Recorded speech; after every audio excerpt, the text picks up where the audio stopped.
Hello, just a quick update on the Singapore Jobs Growth Incentive, some of the financial benefits of it and how we can apply for it. So first of all, it's actually automatic and payments will be from March 2021.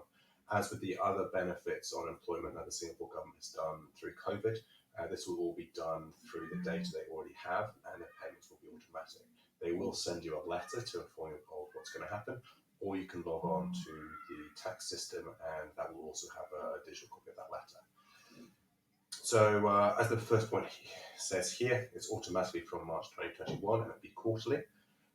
The key is that firms have to have achieved an increase in their local workforce in the period from September 2020 until the end of February 2021. And that's compared to the bench line, which is the local workforce in August 2020.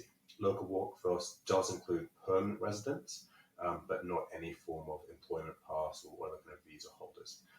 The increase in local workforce must be in jobs that pay at least 1,400 Singapore dollars in gross monthly wages.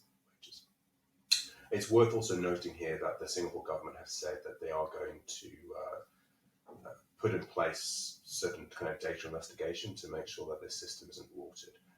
I suspect they're going to be kind of pooling the CPI data to see if people are employed by multiple firms, when that happened, what the kind of total gross wages are, etc. So this isn't something to abuse at all. The company or the firm has to have been established before 16th of August 2020, so it's not for new companies. And the amount of the kind of subsidy, or the co-pay as the government says, if the local hire is below 40, the government will co-pay 25% of the first 5,000 Singapore dollars of the gross monthly wages for 12 months from the month of hire. But if the employer is over 40, then that's doubled to 50%.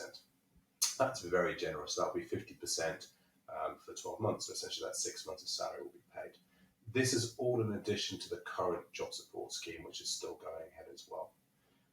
One final thing to point out is that this payment will be reduced, and the mechanism is complicated, if any person under the firm's employment as at August 2020, so that's that baseline date, leaves the firm afterwards. So if you have a local hire who departs and you just replace that hire, then that's not going to count as increasing. So you do need to ensure that you keep your local hire as well. Obviously, the government recognizes that people will leave, but they're trying to make sure that people aren't forced out as such. That's it. Nothing really to do apart from make sure you maintain the various ratios, you pay sufficient wages. You've got to keep paying the CPF on time because that's the system that will see these data points. If you don't pay the CPF, then they'll assume you don't have any staff. And then hopefully come March 2021, you'll start receiving payments. Any questions? As always, please let me know. Thank you very much.